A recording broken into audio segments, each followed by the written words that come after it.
Maaari namang gawin ng mga ahensya ng pamahalaan ang lahat ng posibleng paraan para mapauwi na ng Pilipinas ang nagbitiw sa pwesto na si dating Ako Bicol Party List Representative Sal Dico. Ayon ito kay Kamanggagawa Party List Representative Eli San Fernando na nagbabagalan sa usad ng investigasyon ng Independent Commission for Infrastructure o ICI. Isa si Ko sa 6 na personalidad na nirerekomenda ng sampahan ng criminal at administrative cases ng ICI sa Office of the Ombudsman.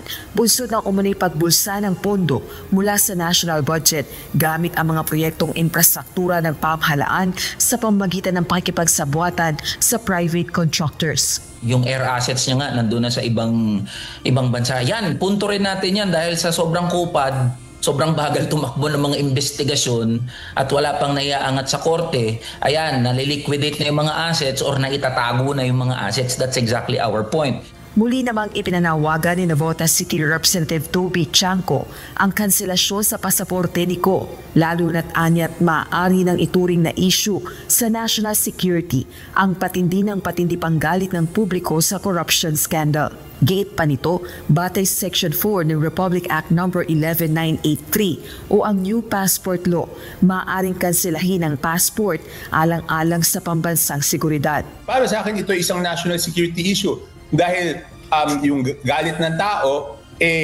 patindi ng patindi. Ang problema dyan is merong pwedeng mag-take advantage na manggulo. At nakita na natin yan noong September 21. Pero para kay House Deputy Minority Leader at mamayang Liberal Party List Representative Leila de Lima, maaari pang pagtalunan ng issue at makwestiyon ang proseso. Anya, mas mainam na bilisan na lang ang usad ng pagsampa ng kaso sa korte laban kay Ko. Kailangan kasi ng clear provision, explicit provision of law authorizing the DFA to be able to do that.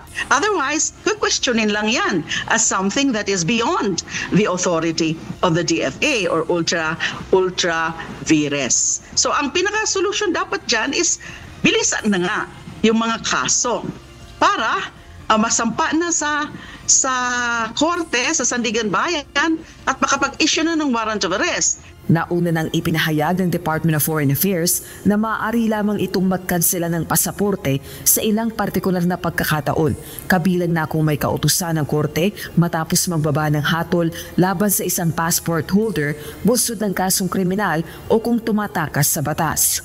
Rosalie Coz, UNTV News and Rescue. Diyos ang aming sandigan, serbisyo publiko ang aming pinahahalagahan.